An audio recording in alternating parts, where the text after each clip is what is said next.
Well, hello, everyone, and welcome to Work Cookie, our weekly gathering of IRs, HR, recruiters, and one actor, as we try to make the world of work just a little bit better. And before we get going on our topic today, Jeremy, I know there's lots of stuff going on around CBOC. So why don't you give us a little update, a little housekeeping? Yeah, so I'm able to provide what almost the entire year of our podcasts are going to look like in terms of episodes. We have in terms of our monthly theme topics. So I wanted to share a little bit about that because we've got some interesting things going on. So I'll share next month for May. LindaAnn is going to be leading with Tom, and she's going to have her topics. And in June, Alexander Abney he's an IO psychologist, works with CIOs. So he's going to talk about a very cool niche practice of IO psychology, where talking about cybersecurity and change management and all those great things. And I met with Paul. So Paul Falcone, as many of you know, was a special guest for the past 2 weeks. Best-selling author with HarperCollins Leadership and former CHR of Nickelodeon, amongst other really interesting positions. And I met with him yesterday, and we were coming up with different topics. He was looking through, latest research, latest news, and we came up with some different topics that we'll be able to use for really the rest of the year, starting in July. And some of those topics are going to be, so this month of April, we're doing the first-time manager. We're also going to be doing later in the year, leading through crisis and disruption, women in leadership, remote leadership and managing the unseen, the impact of AI on the workplace, and some others, which I'll get to in a second. And for women in leadership, he has some really good connections. So we're going to try to get some women to come in and share their particular stories. And on these bigger themes, we've got some really cool subtopics. So for podcast episode titles, and then we're also going to have some topics on employee burnout. Tom, you like this one: effective business writing and public speaking, and also leadership offense and leadership defense, which is something that Paul has come up with, which I think I'm really excited for those, and also ethical leadership. So we're going to have, it's going to be fantastic. And Paul's going to continue to join us when he's able to. So we're definitely looking forward to that. I'm going to put in the chat here in a little bit.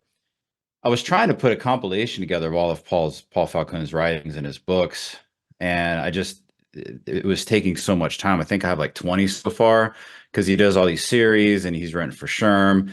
But I'll provide some of those. And if any of you on the podcast are listening, you can just go to Google Scholar and just type in Paul Falcone, and it just put it in parentheses. So it takes those two words together. And you'll find a bunch of those writings. But he did write one book called The First Time Manager, which we'll be talking about this month. And also The First Time Manager HR. There's a new series that's coming out, so that one's going to be coming out in May. That one's available for pre-order.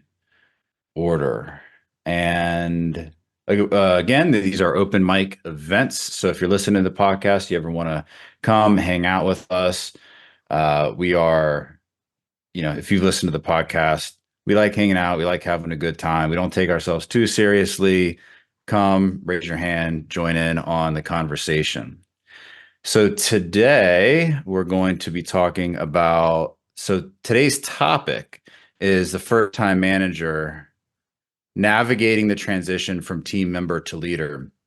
I have two small pieces of research to share right off the bat that I thought were just interesting springboards. I'll start off with one. There's an article called "What is the best way to develop new managers? Problem-based learning versus lecture-based instruction." It's from the International Journal of Management Education. And the main conclusion, I've never seen a conclusion this succinct before. It's one paragraph. It never happens that way. Conclusion: is problem-solving learner a better approach than traditional lecture-based instruction in developing the future generations of managers and leaders? No, Alternatively, a more emphatic yes may be the answer if a hybrid approach, meaning you have lectures, and then you have real world problems implemented. So it's a combination of both. And that makes total sense because you have to have some kind of a learning period. And then it's also, you think about adult learning theory, the problems-based approach. Tom, we've talked a lot about when we become a new manager, instead of because a lot of people become new managers and they were working with their friends and now they're their friend's boss. And we can say, instead of being their best friend, be the best friend to their success.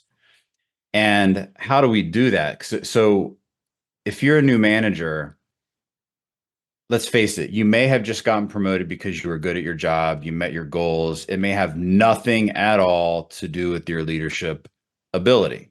A lot of companies do that. That doesn't mean start feeling like you have imposter syndrome, quite the opposite.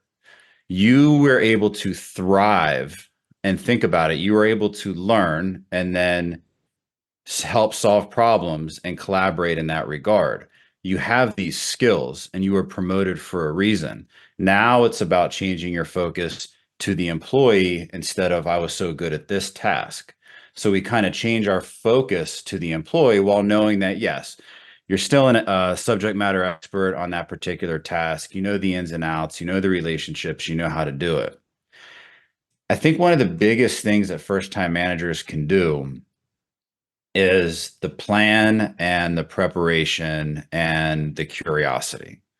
What I mean by this is you're looking at, okay, now I'm going to be leading this group of people. Identify, of course, who they are. And even if it's just one person. And later on, we'll talk, you might also have been given the title manager and aren't managing anyone. That's still okay. That happens a lot too. That still means what you can do is you can use these principles that we talk about today to lead conversations with your colleagues. I'm coaching someone who's actually in that, he's very high up in an organization, has this title, but doesn't have any direct reports. So one of his goals is to actually, how do I manage my colleagues as they were direct reports, being a good leader for them, being a servant leader, all that good stuff. I think it is about the planning and the prep because there's so much going on with your new job. There's more meetings to go to, there's the politics to think about. One thing you can do as a good leader is start to understand, start to meet with your employees, start to understand really what makes them tick. What are they passionate about? What do they like? And a lot of this may seem foo-foo, but it's so very important because you're having to start with creating trust, finding your authentic voice and defining your personal brand, which is next week's topic, building trust and respect and establishing your credibility as a new leader, which is the following week's topic, and then developing your team as a new leader and developing their talent and potential, which is the following week's topic. And it looks like we scaffolded those pretty well. They all fall into place. And I think it's not necessarily, you don't have to sit there and journal out what you're going to do, but start to think of a timeline, start to write down some of the questions, start to keep track, keep note. Don't just talk to your employees and it was a conversation, your new employees and it was a conversation. Keep notes down. What do they like? What are they interested in? What are they excited about? What are some of their fears? What are challenges they had with their old supervisor, their old boss? And start to get to know them in that regard. Set the stage a little bit. Work together with a communication pledge, or formally called a psychological contract. We have a copy available on cboc.com in the resources tab. And sit there and have a 45-minute meeting with them. Establish, what are some of the awkwardnesses between you, some of the potential challenges. And some of the awkwardnesses may be, look, if you were their best friend and now you're their boss, okay, that's a potential awkward. And getting that, barking dogs are less scary during the daytime. Get that out in the light. Talk about those kinds of things. So I'll turn it back over to you, Tom, and we'll just kind of get going. But those are some of the initial thoughts I had for today for first time managers. Well, thank you very much, Jeremy. And I think it's great. We're going to be talking about this the entire month of April, but I want to back it up a little bit. I don't want to let the horse get out of this and let the hands fly up. But I'm gonna challenge you a little bit because Jeremy, you and I have been talking for about 4 years now. Believe it or not, even before CBOC, we were having conversations um, about the world of work, and you need your C-suite, you need that leadership on board.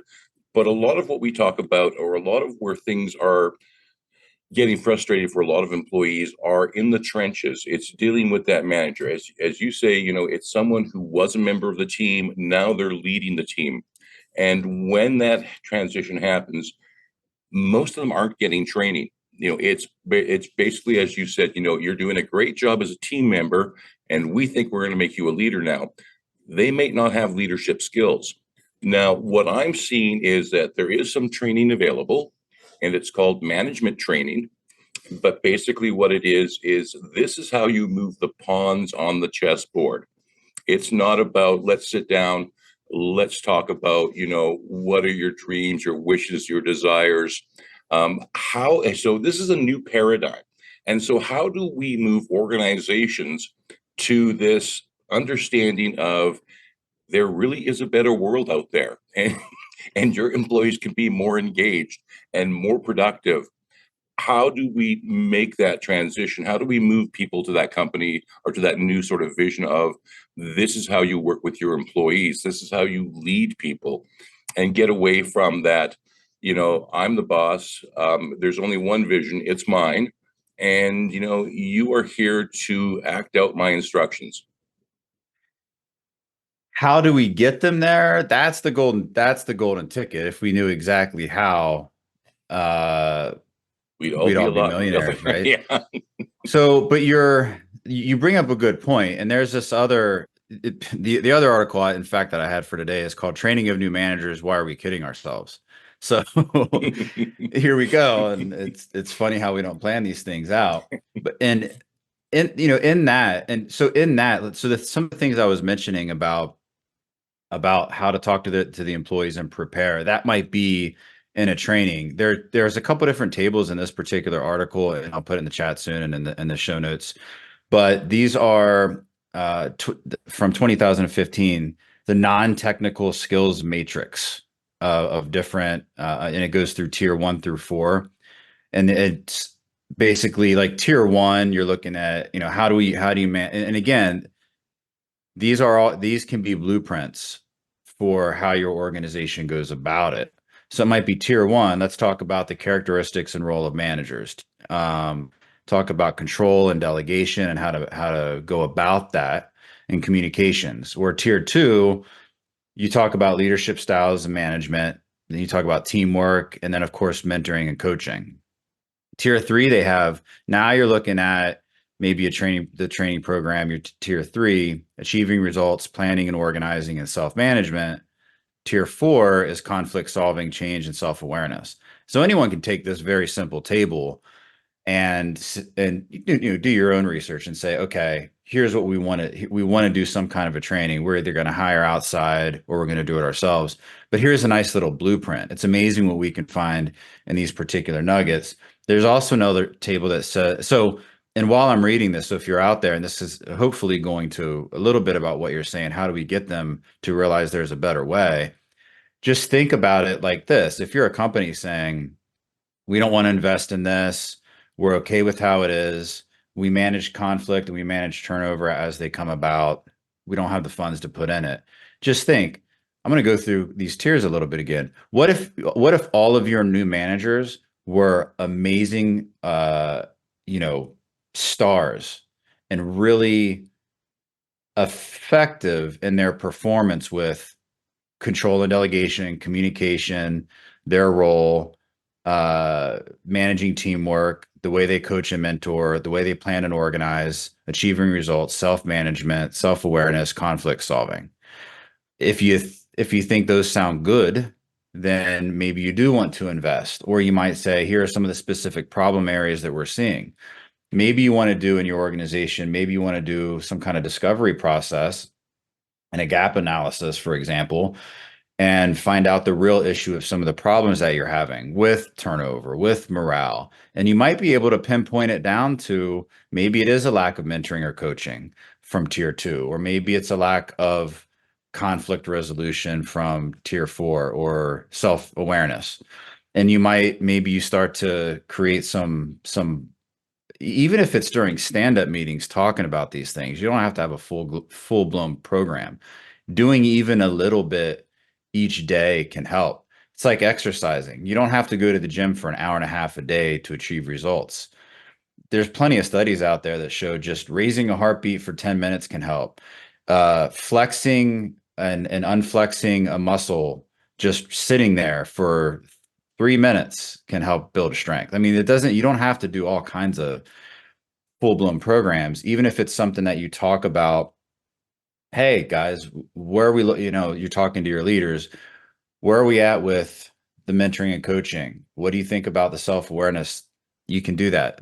I'll move on real quick to their summary of 3 soft skill approaches. And that's why it's just a good research article to look at. You've got, and there's basically three different studies they looked at. Again, these can be a roadmap: taking initiative, self-management, integrity, relating, right? Leading, organizing, solving problems, using resources, working with people.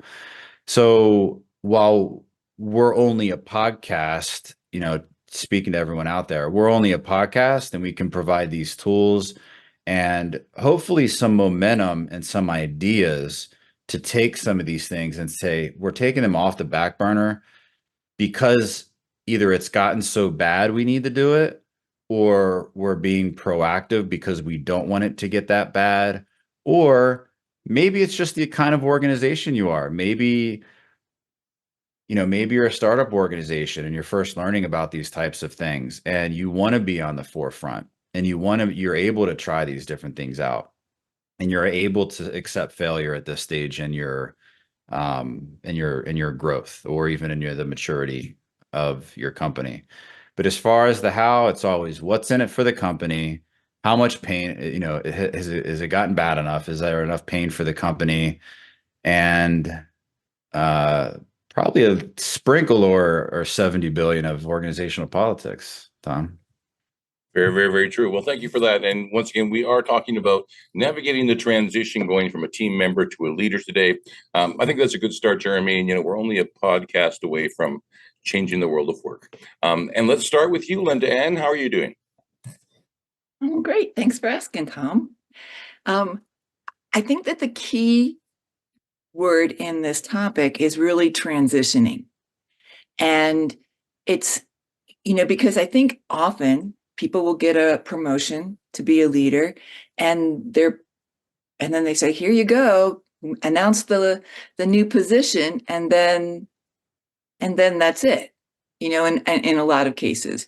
And I think that it's important for the team member who's going to be the leader to expect a transition period. And that's as whoever's giving the promotion, where they spend the time to prepare the team for that announcement, and make sure that the new leader is getting some of that skills-based coaching and helping them address some of the discomfort that Jeremy had mentioned. But I think that one of the biggest challenges is really dealing with that team member who thinks it should have been them who got the promotion, and how do you change their mindset and get them on board, and also help the team perceive you differently. And that doesn't happen just in teams within an organization. That happens in situations where you've got team members working on projects that have outside clients, and say maybe the founder, landed the project and they're used to working with them. And then that person has to step back because they can't be on every project, and helping the client, perceive this other person as the expert and the person who can lead that team to success. So I think there's a lot of different environments where this process needs to take place, but it really does need to be a transition process that takes some time, and it's not just, well, here you go. Let me ask you, LindaAnn, if I'm a CEO, if I'm upper management and I'm looking to transition someone into leadership, do I know what I'm looking for when when it comes to who's the best candidate, when it comes to who's going to lead this team? Um, it's a little bit, you know what? I think it's a little bit of chicken and egg, right? How far up the chain do I have to go to find somebody who's actually competent in leadership and have that filtered down, right? So I think the answer to your answer to your question is probably no, but that's the whole challenge that we have in educating people on leadership. And one of the things I've been thinking about doing, what I want to do in May, and was thinking about the difference between, like, and Jeremy had brought it up a little bit, is kind of like knowledge-based leadership versus human-based leadership. I need leadership skills to identify strategy and implement that. How much of that is being used on a daily basis for all the humans in your team, right? And so there might be different levels of capabilities there. Or you can just hire an IO psychologist, or you, LindaAnn. Nick, let's go to you. This topic is kind of very near and dear because over the last year I was a team member and did step into a managerial role. And so there is a bit of an identity crisis where you have these standing relationships. And now how do you flip the script a little bit and get them to see you as a manager and not just one of the crew and things like that? So it's definitely it's a difficult transition, and one that should be faced deliberately by the upper leadership as well as the candidate themselves, because it's not an easy thing to navigate, and you need the support of those above you to really kind of show the way of this is the authority the person has now. These are the responsibilities we're giving them. Treat that their shift, their leadership doesn't change from mine. They get the same respect as I do, and so they have to kind of demonstrate that, especially if you're promoting from within and it's internal.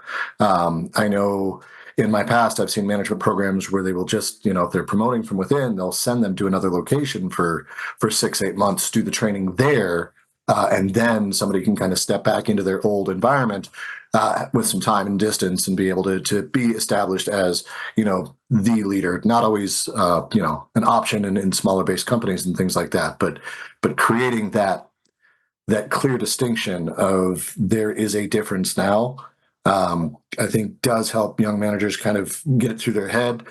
I did get picked for a reason. I am, qualified for this job. Imposter syndrome, in those first few weeks, especially when you have these old familiar voices and routines coming through your head, it's very easy to fall into. And you do have to kind of shift out of what you used to do and expand your vision and see all that. And I'm currently in restaurants. So, instead of having my 4-table section, now the whole restaurant is my section. I've got to be aware of everything that's going on. And it's a shift in focus. But I do have the skills and I do understand the way that I would do it, but I don't get to do it. I have to coach up other people and make those transitions and things like that. So it's all very much there. And I think that there are good ways and bad ways, and we see a lot of, okay, you're in the deep end of the pool, go figure it out. We know you can swim. Well, can you dive too? Kind of becomes the analogy there. But it's interesting to see what steps you can take, what steps you should take, and I think there does need to be some deliberate plan, and also kind of a gray area where, okay, we've given you the promotion on day one. We're going to give you 30, 60, 90 days to really ramp up, get to know what the new role is. And at the end of that, we want you to be truly effective in the managerial position. Let me ask you, when you were going through that transition, was there, a time when like the penny dropped, or you had a realization that you thought it was going to be one way, but it actually was different?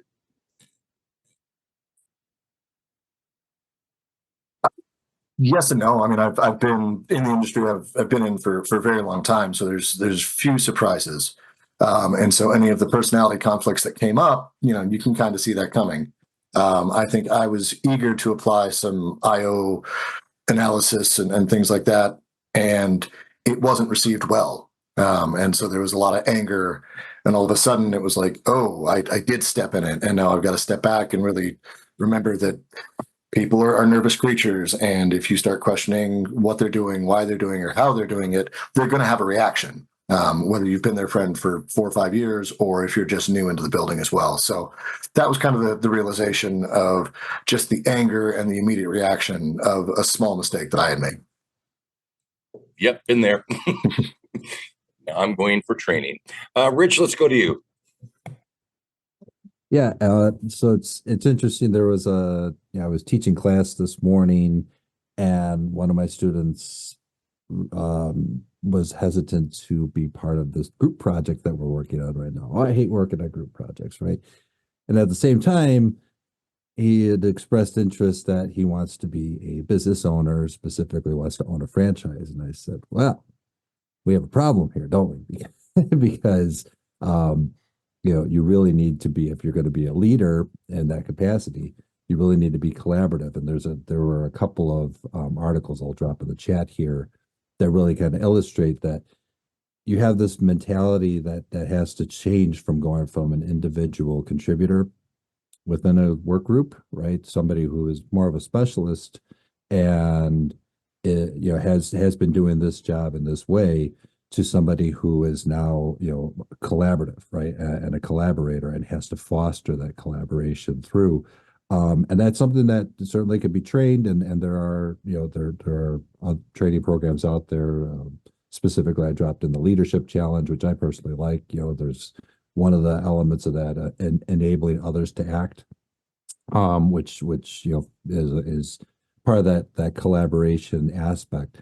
But that often gets lost, right? Because people still want to go back to doing what they knew how to do and how they do how to do it, and still want to just be that individual contributor. So that's something that they need to be coached through,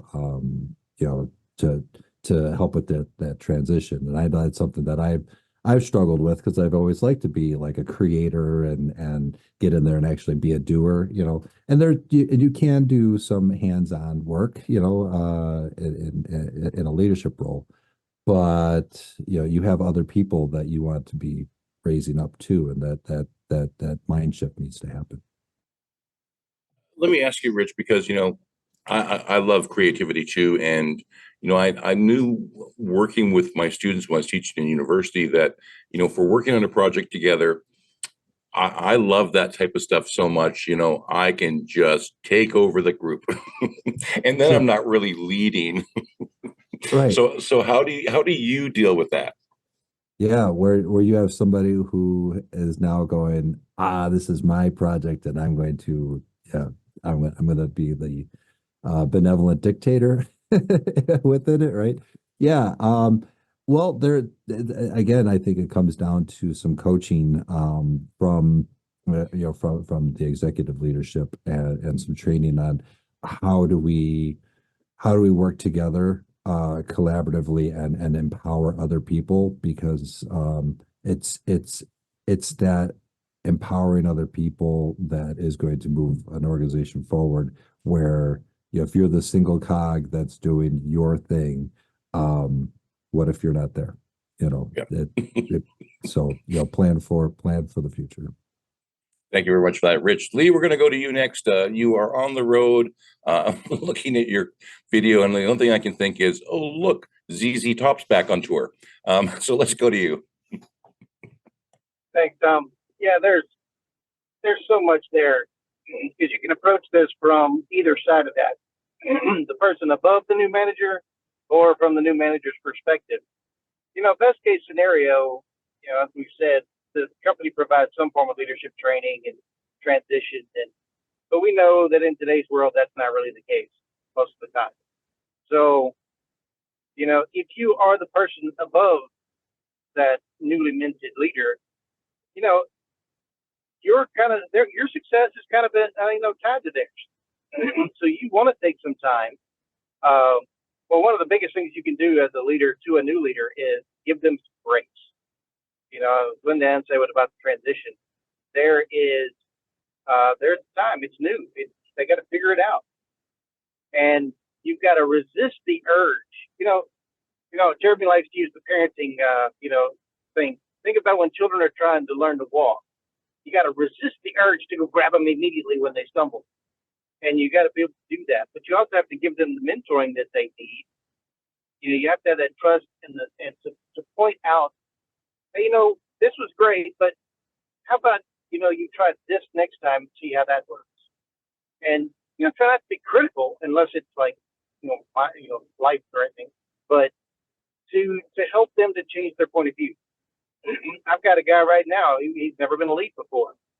He was a great doer, and now he's the leader of those doing, and I have to keep reminding him that he's not a doer anymore.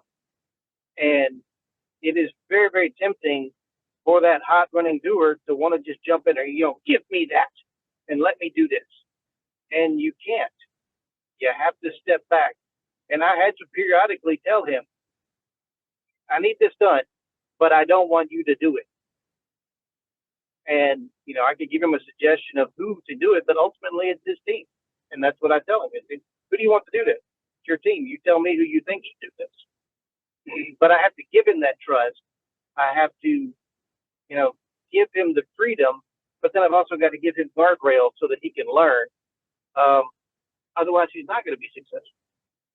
And on the flip side of that, if you are the new leader, if your company doesn't provide you the training, it's on you. So you're responsible, and ultimately you're responsible for your own success, no matter what your position is. And so you need to go out and do something. Read a book, if nothing else, and find a mentor. And if your boss can be a mentor, fantastic. Seek that out. Ask those questions.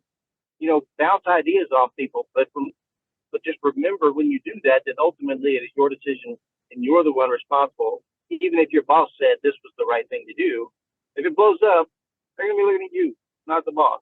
So you need to keep that in mind when you do that. And then navigating the coworker to boss thing is very, very challenging. When I was in the Navy, what they would try to do above a certain level is they would transfer you to another place to prevent that. But also in the military, there are rules with certain ranks that you can't have what they call an unduly familiar relationship. But so, if there's too much of a disparity in your level, you can't be friends. You can't date. You can't do lots of things because of the image of impropriety, even if there's none there. So we're obviously not that stringent in the civilian world, but there is still that problem of, Dave's going to get the great schedule because he and the boss are buddies. So you really, really, really have to manage that. And you got to manage Dave and let him know that he's not going to get the cherry assignment just because you're the boss. And that could be the most challenging of all. And once again, open conversation hopefully is the best way to deal with that. But thank you very much for that, Lee. Jeremy, back to you. Yeah, they're good points, Lee. And if you when you think about it too, continuing on what Lee was saying, if you're not helping other people grow in their job, you're going to end up with a lot of work that you're basically now doing your old job and your new job. If anyone's ever had a teenager, one of the best things, or I'm sorry, not teenager, they can do it before, once they get to 7, 8, 9, 10, 11, one of the best parts of that is they can get you stuff and they can do chores. So you're no longer cleaning everything. Hey, can you run upstairs and get this? They can help with whatever it is. It's amazing. That's one of the best parts. So that's a good part of your employee too, but it's not just about having your kids or your employees do things for you. It's allowing them to grow. It's allowing them to feel confident and feel comfortable and really start to come into their own. They have pride in it. They start to understand autonomy, responsibility, all that good stuff. And Rich, thanks for providing those references. I had the damnedest time trying to find these golden nugget resources for today. So I'm going to take a look at those for some of the other topics for this month. There are a lot of, when you're a first-time manager, look into what your company's doing. Look at what the resources that they already have too for your employees. there are a lot of companies out there that have resources that they've spent a lot of money on that nobody knows about, like these employee resources. I talked to a company, it was last year, and they spent hundreds of $1,000s on this employee resource, like these 4 or 5 different things that their employees could use for professional development, financial awareness, all these kinds of things. But they never they never communicated it. And it's been a year later, and I said, what have you done for marketing this idea? Well, we haven't yet, but we plan to eventually. So you spend all this money, your employees don't know about it. So be that proactive manager, do a temperature check, talk to HR, talk to your boss. What resources do we have? Also, understand if there's a budget for professional development. Employees like these opportunities. Maybe there's a budget for professional development, and if there's not, maybe you want to use a little bit of that political capital, that little tiny bit that you have during as a new manager, and ask if you can have a budget for professional development so you can at least offer it to others. And I'll share a little bit of how, because I had a lot of success with this. This was a 12-week new program for new managers, for new supervisors. And I'm going to share a little bit that companies can use. And if it gives you an idea, if you want to take something directly from it, or if it simply changes your paradigm about the whole thing, that's great. And I'll just go, week 1, it was 12 weeks. So week 1, we did expectations, ground rules, and psychological contract, otherwise known as communication pledge, which I mentioned earlier. We talked about effective learning strategies, mainly 3-person teaching. And 3-person teaching is great. This is where you have somebody's in your training course or your classroom, for example, and they have a teaching partner. And that could be a peer, it could even be their supervisor, but their job is to go and teach the other person those things. It completely changes the way, and I even encourage my students to do this. Teach other, you start learning not to know, but you start learning to teach. And when you learn to teach someone else, you frame it differently. You start to think of analogies and stories. And the company is also getting a lot more bang for their buck, because now you've got one person enrolled in the program, but you've got 2 people that are actually learning from it. Also in week 1 was defining the what's in it for me. Like, what are the internal and external motivation and rewards for that person to be successful in that program? Changing misery to dissatisfaction. Tom, we mentioned this a lot here. I mean, this is from years ago. Realizing the difference between current and the desired state, and making where we are versus where we need to be an attainable reality. The other thing is looking at, it's called MVP, motivation, vision, paradigm. It's a 3-step template prior to any conversation to increase effectiveness. If anyone wants more on this, there's a great book called Before the Call. It's by Dr. Rod Bartel from Bartel Leadership in State College, Pennsylvania. Week 2, gaining confidence and ability when working with others and learning how to take perspective of others and using true active listening for success. Week 3, this is where we had it's a supervisor support session. About 70+% of someone's success in any kind of training program relies on whether or not their supervisor was involved and how they were involved with it, because the supervisor becomes an advocate, a learning partner, you name it.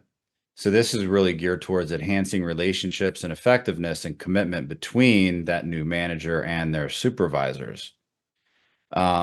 And again, countless studies reveal that supervisor support follow-up, it's the single most important factor in the transfer of learning from any kind of training to actual operations in a business. Then we had a week 4 was book discussion.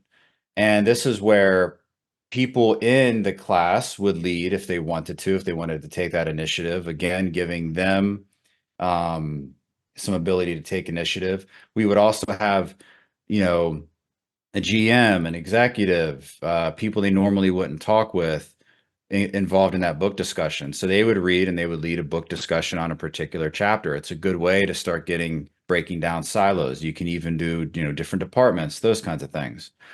Then week 5 was success templates. We had basically just different templates that employees could use to create success in any communication scenario. We would have guest speakers and we would talk about difficult conversations. Week 6 again was a book discussion. Week 7 was servant leadership topic, motivation by appreciation, principles for creating an engaged workforce. And then we had guest presentations on vital supervisory skills, unions, complaint process, how to start a complaint, because then we're introducing these supervisory skills that are very important. I mean, really just your basic handbook stuff from the organization. Week 8, book discussion again. Week 9, effective communication. And then we had guest presentations, which are your internal SMEs on vital supervisory skills, managing unemployment and workers' compensation, FMLA, unpaid time off, reasonable accommodation. Week 10, book discussion. Week 11, concept application and more supervisory skills on work-based investigation, progressive discipline, and attendance policy. And then week 12, we had a program cap and a graduation. Some of this, to me, now that I read it, I haven't looked at this again in years. It does seem I would change things now, right? It's many, many years later. And it might be a little outdated because there's so many new concepts, right? There's so many different things that are going on in the world now with tech, with perspectives, and just with all this new research. Of course, we've had pandemics happen since then. We've got remote work. So yeah, there's definitely things that change. But hopefully that's helpful to our listeners where they can say, wow, this is something that we can do. All of these sound good. I might change some things too, but we can see how this would be helpful. So these were new managers, and over 50% of people in these courses were in this 12-week course within a year were promoted again within a year. So we did have a lot of success, and there's a lot of success stories within that. And that goes back to, if you don't want to do it on your own, hire an IO psychologist. And Tom, you made me think, we're just a podcast, but we have the behind the scenes help too, if you need help with it, Yes, Tom. like the first call you should make is to CBOC. Yeah. Thank you very much for that, Jeremy. Nick, let's go back to you. Yeah, I think that, you hear kind of these stereotypical struggles of you have somebody who is a great computer programmer and you take them out of the programming, and now all of a sudden you have several problems they have to solve in their first week. One, they have to figure out the people skills and how to manage the team and how to manage the project and how to get the best out of the people. And 2, they have to figure out how to fill the talent vacuum that they created. Their skills are not necessarily in play there. They have the knowledge, they can double check, but you can't be in the day-to-day anymore. You have to take those other responsibilities. Lee was talking about, putting, kind of, you are in the new role, embrace the new role idea. And I think that's hard for a lot of managers because it's new and it's scary and it's stretching. And so they just revert back to what they're comfortable with, what they're good at. And so that's kind of a dance that you have to do. And you almost have to kind of take the toys away. But as we were talking, I was thinking, if you hired from outside for a new manager, why is that different than the process for hiring from within? Yes, it's the same person. Yes, you know them, but you almost have to go with those same processes of reintroducing, or I guess it would be reintroduction to the company. This is no longer Nick, the server, but this is Nick, the manager. Like they look really similar, but they are functionally different. And so just to try and say, why do we treat it different just because we're already comfortable with them? You really do have to be deliberate with how you make that transition, who you pick for that transition, and how you follow up, and what the overall strategy is for it. Thank you very much for that, Nick. Good points. Mayme, welcome to Work Cookie. Unmute your mic and share your thoughts with us.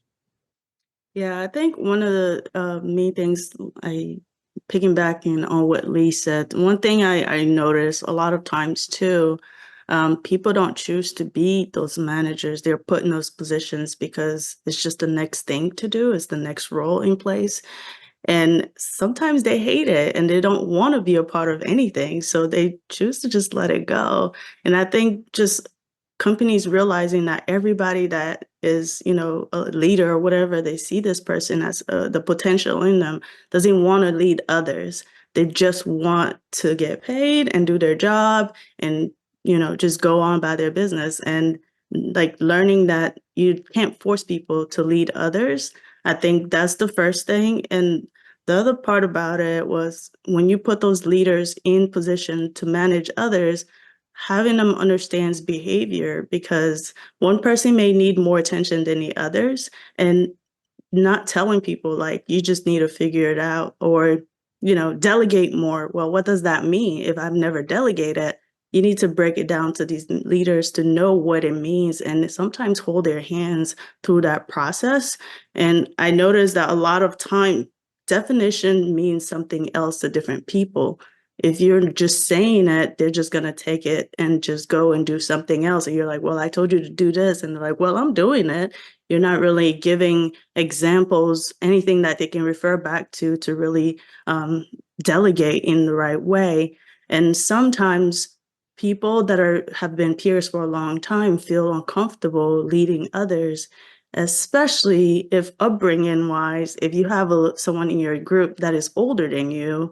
Some people may find it hard to tell their elder what to do. It may come out as disrespectful from their culture and their what they think that hierarchy is understanding some of these dynamics that really is helpful in knowing how to even lead that manager and give them the right training so that they can be able to help the team as they're growing in their role. Thank you very much for that. Some really good insight. LindaAnn, over to you. So one of the things that I wanted to bring up is that again, thinking about this in the terms of grace and stepping somebody through the learning process, and using the analogy of like teaching someone to cook. As my daughter grew up, she helped me in the kitchen, and I'd say, well, go ahead and chop the onions for me, right? Well, it wasn't just that. I had to teach her how to chop the onions. So you really do need to get into the nitty gritty and making sure that skill set is developed well. Now, somebody in the chat asked for, well, when you're overwhelmed with all this stuff, where do you start? Which do you focus on first? Because there's so many components to develop as that new leader and it's overwhelming. And for me, it's always people first, right? You're working with people. That's so the knowledge base will come and you can add to that and so forth. But I think it's really establishing that new dynamic of your relationship with them, and however you need to find that process and path with each of those people that you are working with, that's really going to set the foundation for how well you collaborate, how much they trust you, how much they will support you going forward. So I would say really focus on that people first piece of it, and understanding if there's any hard feelings, if there's any challenges that you have to overcome in the process, because if you don't address those aren't going away and they'll just undermine you. So it's really important, in my opinion, to focus on the people first. Thank you very much for that. Yeah, people first, all the time. Lee, let's go to you. Okay. Mayme brought up a very good point. There's basically three kinds of people that are going to get promoted. Those who want to be promoted because they want to be a leader, those who want to be promoted because they want the power, and those who are just good at what they do and they get promoted whether they want it or not.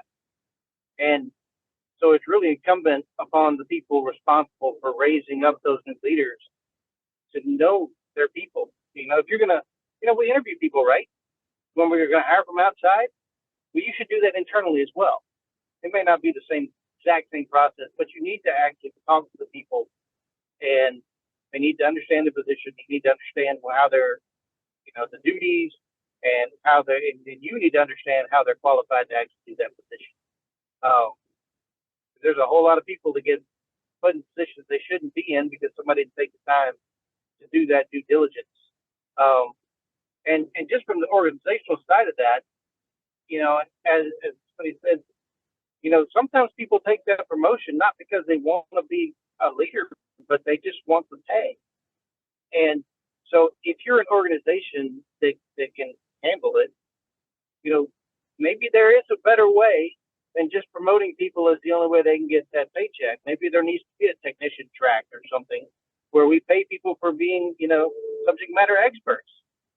I got employees right now who make as much as I do. I think I got at least one who makes more than I do. And they earn it every day. And I'm not mad, If anything, I'm just mad that I don't make that much, I'm not upset that they do. Because they should be, because their work is worth that. And if we can pay people what they're worth and put them where they can best serve and want to be, then they're going to be more successful, and in turn, they're going to make the organization more successful. Thank you very much for that, Lee. And I think it's time for you to ask for a raise. Imani, let's go to you. Hi. So for me, I'm gonna talk from a receiving end because I'm working and I've been through leaders that promoted from my level who are peers. And I've had those that have really, resonated with me so well as leaders that I'm working with well as my, managers, coordinators, and supervisors. But then I've also had those that have rubbed with shoulders, the extent that they've really even kind of like abused me and in so many ways, like harassed me and discriminated on me in so many ways just because. So I always refer back to something. I don't think even Jeremy will ever remember this, but I remember the first time I was in these trainings and stuff when he said that when you meet somebody, you gotta have to say something that's in their mind. You have to say what's on their mind. Say what they're thinking. The supervisors that I've worked with who are on my peer level and promoted, they said exactly what was the big elephant in the room. They address like, hey, I'm here. I've been promoted. I'm your union leader. This is what we're gonna do, and this is what we're gonna have to avoid. If you have any problem, call me on. And I think they gave me that whole the autonomy that Jeremy was also talking about. And from that, they never had any power struggle as well. So to me, I feel like I should also say this, we don't want your jobs because I've been in this place for more than, 3 years. And I'm in the same place. I have my masters and stuff. People are getting promoted, but I don't want to be promoted to the supervisor level. I just want to be a leader, but I don't want to be a manager or supervisor. So most of us don't even want the places that you're being promoted to. So I think with the new leaders, they just have to be comfortable in their own new roles, I guess. When you lack so much somewhere, you overcompensate with your behavior in a very weird way. That's how we see the power struggle that goes on with these people. So what I think Linda said, just training them on the knowledge base and then also people's skill is very important for these leaders to be so comfortable and confident in their own new roles, because sometimes I feel like most of the time it's just them compensating over something that they don't really, they lack. And then also the word title is like an issue for all of us everywhere, but it's an unconscious bias that we have going on that we're not noticing. The moment somebody has a title in their lives or in your life, there's a tendency for people to kind of like misuse it. Especially, I'll give maybe an example within family settings. We have people who are so entitled that they think, oh, I'm your brother, I'm your mother, that you're supposed to be doing this for me. We have those kind of people also within organizations. I'm your manager, I'm your supervisor.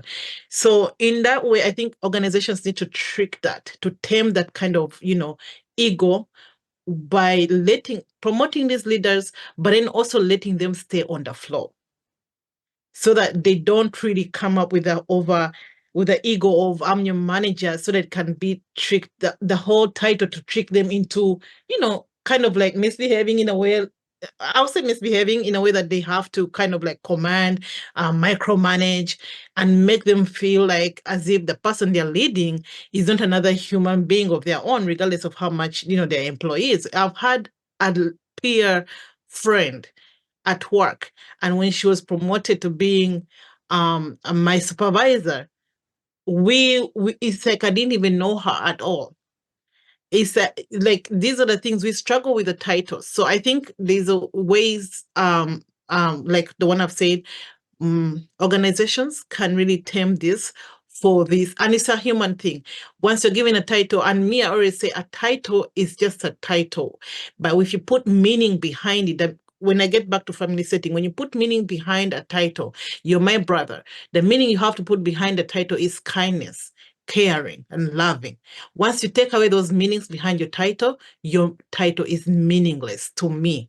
So that's the attitude you're going to be getting back from me as as an employee within an organization. So you get these titles. The meaning you have to put behind is the humane meaning, and then also add your knowledge to it and prosper within organization. Be comfortable within your new roles.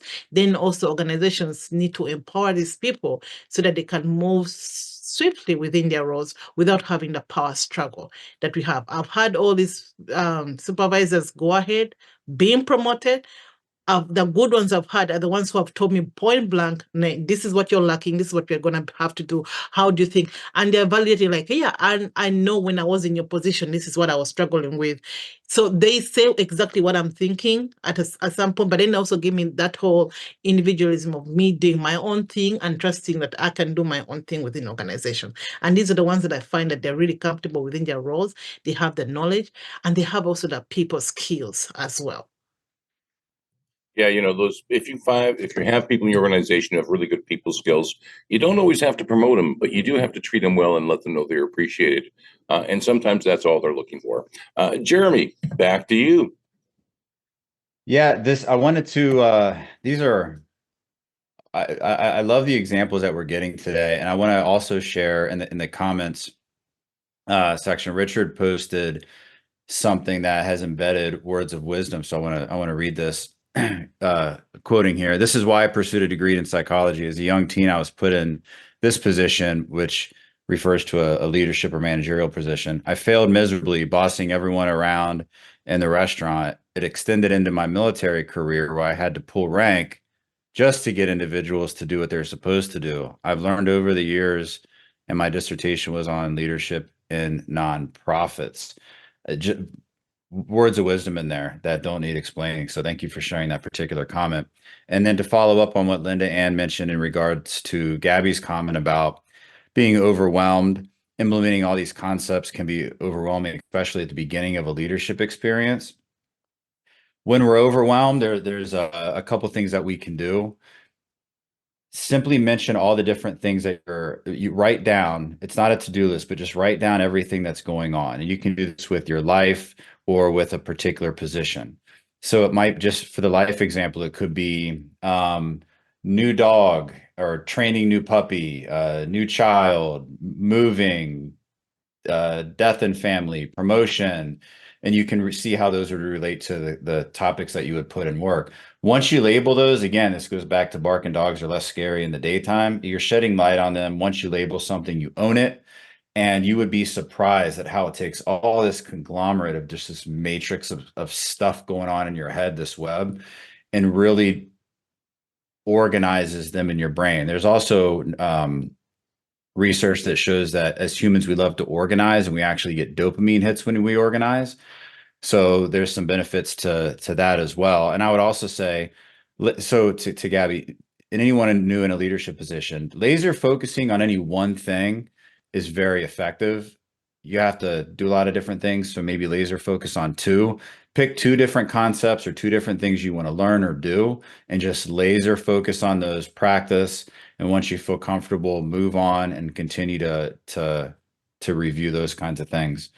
And one last thing I mentioned that program, that 12-week program.